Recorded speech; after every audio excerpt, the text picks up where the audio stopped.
বাংলার পালস টিভির নতুন নিবেদন ছয় ছক্কা। ছটি খবর নিয়ে আমরা 6 মিনিটের মধ্যে আপনাদের কাছে আসব এই অনুষ্ঠানে প্রতি সোম থেকে শনিবার। আজ শুরু হলো প্রথম পর্ব। আর আজকে প্রথম পর্বে যে বিষয়টি নিয়ে আমরা যাব ছয় ছক্কাতে, সেই বিষয়টি হচ্ছে মমতা বন্দ্যোপাধ্যায়ের জনসভা। দক্ষিণ মালদহে একটি জনসভায় মমতা বন্দ্যোপাধ্যায় তার চিরাচরিত স্লোগানটি আবার দিয়েছেন, অর্থাৎ বিজেপি হটাও দেশ বাঁচাও।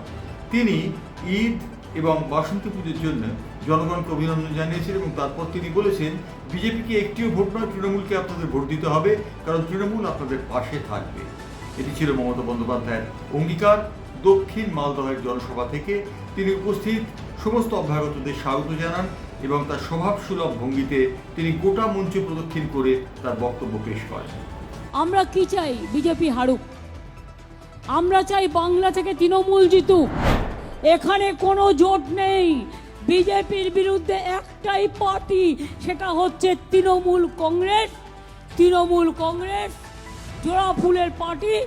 যারা বিজেপিকে রুখবে, যারা লড়াই করছে, যারা লড়াই করবে এবং যারা জীবন দেওয়ার জন্য তৈরি থাকবে, তাও বিজেপির কাছে মাথা নত করবার জন্য তৈরি থাকবে না, এটা মাথায় রাখবেন।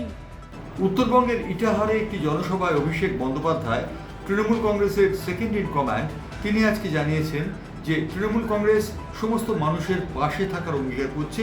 তারা পাশে থাকবেন, সারা বছর পাশে থেকে তারা সেবা করবেন এবং মমতা বন্দ্যোপাধ্যায়ের উন্নয়নে যে তাদের কেবলমাত্র চাবিকাঠি, সেই কথা অভিষেক বন্দ্যোপাধ্যায় ইটাহারে জনসভায় বলেছেন। ইটাহারে তিনি যখন ভাষণ দিচ্ছিলেন, সেই সময় জনতার যে উদ্বেলিত মানসিকতা, সেই মানসিকতা দেখে তিনি অভিভূত হয়ে বলেন যে এই গরমেও এত মানুষ এসছে, এটি কিন্তু একটি রেকর্ড।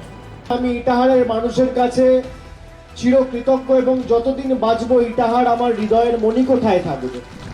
আজ একটি জনসভায় নরেন্দ্র মোদী, দেশের প্রধানমন্ত্রী এবং বিজেপির মুখ্য কর্মকর্তা, তিনি বলেছেন যে ইন্ডিয়া জোটের কোনো নেতা নেই, নেতাবিহীন এই জোট। এবং তিনি বলেছেন ইন্ডিয়া জোটে যারা রয়েছেন তারা সকলেই কোনো না কোনো স্ক্যামের সঙ্গে যুক্ত, সেই কারণে তাদের একটিও ভোট নয়। তিনি আবেদন জানিয়েছেন যে 2024 লোকসভা ভোটে বিজেপিকে বিপুল ভোটে জয়যুক্ত করার জন্য মোদীর এই আবেদন কতটা সাড়া দেবে তা জানা যাবে 4 জুন তারিখে ইভিএমগুলি খোলার পর। দিল্লির মুখ্যমন্ত্রী অরবিন্দ কেজরিওয়ালকে তিহার জেলে স্লো পয়জনিং করে হত্যার চক্রান্ত করা হয়েছে বলে অভিযোগ করেছেন আপের মন্ত্রী সৌরভ ভরদ্বাজ। সৌরভ আজকে বলেছেন যে অরবিন্দ কেজরিওয়ালকে জেলের মধ্যে ইনসুলিন দেওয়া হচ্ছে না এবং ইনসুলিন না দেওয়ার জন্য তার স্বাস্থ্যের অবনতি ঘটছে। এবং একই সঙ্গে তিনি অভিযোগ করেছেন যে ডাক্তার যিনি চাইছেন, অর্থাৎ অরবিন্দ কেজরিওয়াল তার প্রয়োজনীয় চিকিৎসককে, হোম চিকিৎসককে ডাকার কথা বলেছেন, কিন্তু সেই ব্যাপারে সম্মত হচ্ছে না কেন্দ্রীয় সরকার। আজকে অরবিন্দ কেজরিওয়াল নিজে দিল্লি হাইকোর্টে একটি মামলা দাখিল করে তাকে জেলে প্রয়োজনীয় ইনসুলিন দেওয়া হচ্ছে না বলে অভিযোগ জানিয়েছেন।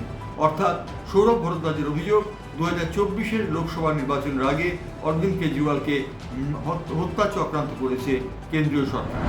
কলকাতায় রেকর্ড গরম দেখা গেছে এবার, অর্থাৎ কলকাতার মানুষ রেকর্ড গরমে হাঁসফাঁস করছেন প্রত্যেক দিন। বাতাসে আপেক্ষিক আর্দ্রতার পরিমাণ বাড়ছে, যে কারণে মানুষের অস্বস্তির পরিমাণও বেড়ে যাচ্ছে। 2016 সালে শেষবার কলকাতায় 41.3 ডিগ্রি সেলসিয়াস তাপমান পৌঁছেছিল। এবারে সেই রেকর্ড অতিক্রম করে গেছে, কোনো কোনো জায়গায় 43 ডিগ্রি পর্যন্ত তাপমান দেখা যাচ্ছে। যদিও আবহাওয়া দপ্তর একটা আশ্বাসের বাণী শুনিয়েছেন, সোমবার থেকে আবহাওয়ার পরিবর্তন হতে পারে। সোমবার দিন ঝড় বৃষ্টির সম্ভাবনা রয়েছে। যদি বা ঝড় বৃষ্টি না হয়, তাহলেও আকাশে বজ্রগর্ভ মেঘের সঞ্চার হবে বলে আবহাওয়া অফিস জানাচ্ছে। উল্লেখযোগ্য, কলকাতাতে শনিবার দিনও তাপমান ছিল অত্যাধিক বেশি, মানুষ হাঁসফাঁস করেছেন।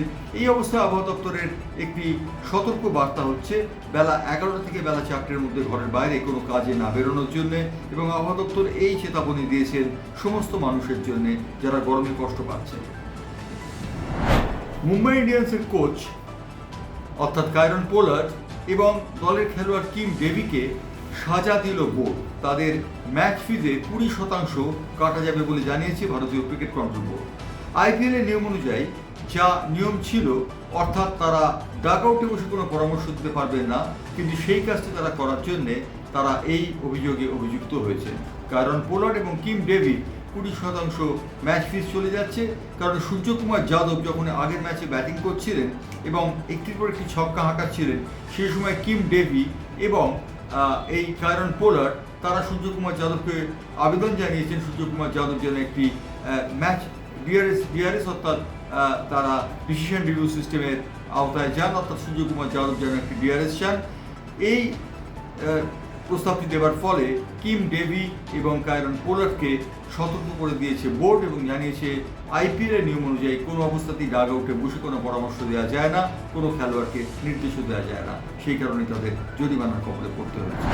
এই ছিল আজকের 6 ছক্কা, অর্থাৎ 6টি খবরের নির্যাস। যে 6টি খবর এই মুহূর্তে আন্দোলন তুলতে পারে সেই 6টি খবর আপনাদের সামনে পেশ করলাম আমরা। সোম থেকে শনিবার ঠিক রাত 9টায় প্রত্যেকদিন আপনারা পাবেন 6 ছক্কা, কেবলমাত্র বাংলার পালস টিভিতে।